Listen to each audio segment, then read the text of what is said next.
it's simply not acceptable that the proposal that Heathrow has a third runway is bound to increase the local traffic, and the pollution levels are going to be even higher. And the government doesn't seem to be taking any action throughout London, apart from the proposal to have a low emissions zone in 2020.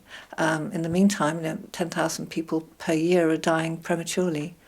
You took part in a project last summer to try and assess the amount of air pollution in Brentford, didn't you? Tell me about that, please. Yes, this was set up by a social enterprise group called Mapping for Change, and they wanted to measure pollution levels across London. And so we wanted to take part. We wanted to see what the levels of pollution were like in Brentford, to compare residential areas near schools, in parks, and along the A4-M4 corridor. There are about, I think, 10 or 15 groups that were involved in this project. And we had little tubes that measured nitrogen dioxide, which we put on lampposts about 2 meters high, and we left those in place for exactly a month. So we measured the total nitrogen dioxide that was emitted during that time, and then the tubes were sent off to be analysed by the labs, and that was done by Mapping for Change. What did you find? We found that in most of Brentford, the levels were under the EU safety levels, which are 40 micrograms per cubic metre. But along the A4-M4 corridor, they were hugely high, well above the safety levels.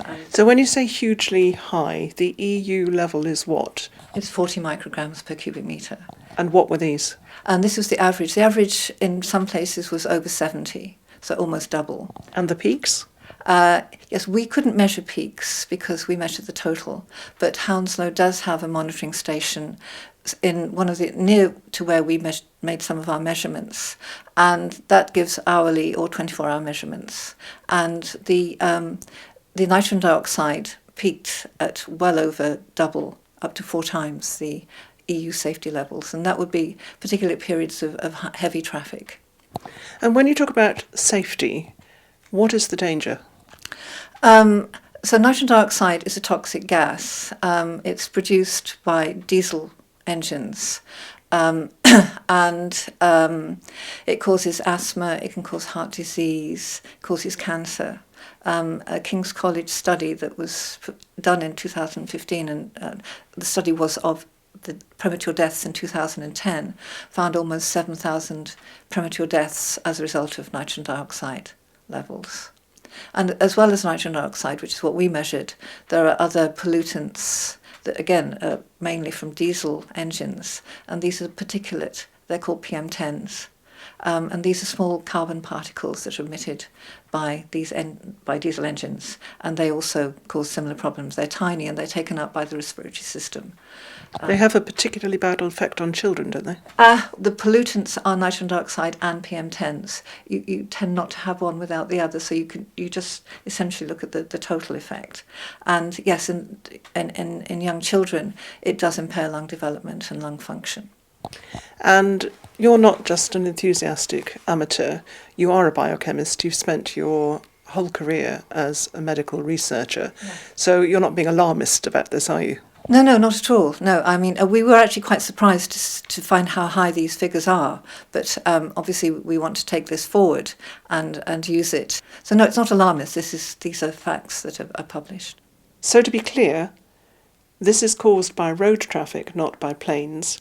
But the fear is that if there's a third runway at Heathrow, there will be increased road traffic. Yes, exactly. Closer to Heathrow, the emissions from the aeroplanes is significantly, it plays a significant role. But in this area around Chiswick and Brentford, then no, it's mostly the traffic.